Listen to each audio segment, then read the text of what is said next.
At what point do you think that it's reasonable to say, okay, you've made enough, we're going to start taxing your additional income at a rate that is almost confiscatory? Now, I realize, conservative heads are exploding all over America, but this is what we have done during the most economically successful times in this country. We had a top tax rate of 91%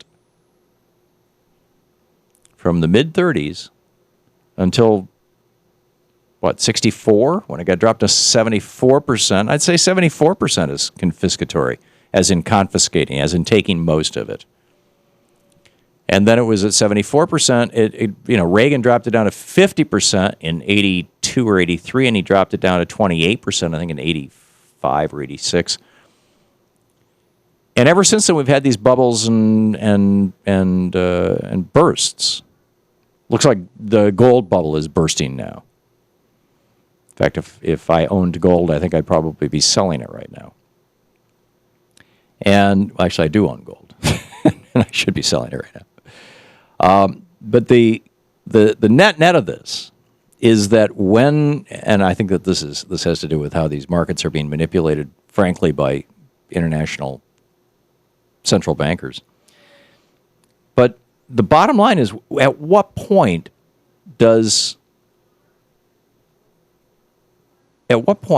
should we be saying, okay, your taxes are now over 50%? I think, personally, $2 or $3 million a year is a reasonable level, and the reason I'm not pulling those numbers out of the air, that's roughly in today's dollars. If you were to go back to $1930, I think it was 150 or 300,000 or something like that, where that top tax rate of 91% kicked in, and that would be about $3 million in today's dollars, and it worked well. It prevented us from having bubbles and bursts. Today is tax day. The conservatives are running around saying, if we lower taxes, now again, out of the 34 wealthiest nations in the world, there are only two other nations that have lower tax. We're talking personal taxes, lower personal tax collection rates than we do.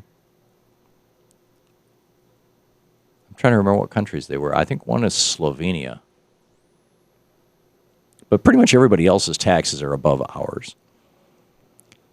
And, this is where Larry Beinhart did this just fascinating research that when the tax rate on income over a couple $1 million a year starts going above 50%, at that point, economies don't experience bubbles and bursts. They don't inflate and explode. Why? Because people are careful with their money. And they keep their money in their businesses. And now we've got this situation where not only are people making absurd salaries, but we have changed, in fact, during the Reagan years, we changed the way that executives can be compensated so that they can be compensated in stock. And so now you have a CEO who makes a $2 million salary, which doesn't sound like all that much for a CEO, but makes $60 million, $100 million, $300 million, $500 million, $1 billion in stock. Or if they work on Wall Street, they call it carried interest, which has two effects. One, it's, again, an absurdly high level of income. And two, they pay a maximum 20% income tax rate and no payroll taxes. So it's like the ultimate tax scam. It's like the very, very wealthy in this country have all these ways to avoid paying taxes, and the average working person doesn't. And then you get people like Mitt Romney going, 47% of people don't pay taxes. Well, that's that 47%, 100% of that 47% are people on Social Security, elderly people, right, which is a good chunk. A lot of kids, although I'm assuming he means 47% of people who are working. Disabled people, but mostly poor people, people who earn so little money that, to tax them would be like adding insult to injury. Shouldn't we be instead saying, let's create an economy that works for everybody. Let's raise the minimum wage. You know, Democrats in Michigan have proposed now raising the minimum wage to $10 an hour. It's at $7 and something, $7.25, I think, is the federal, and I think that's the state minimum wage in Michigan.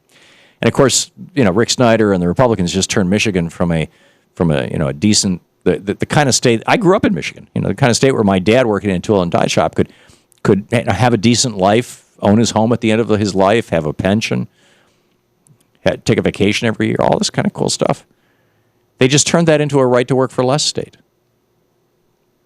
So Rick Snyder's in the process of impoverishing Michigan, and the Democrats in Michigan are saying, no, let's not do that. Let's clean this thing up.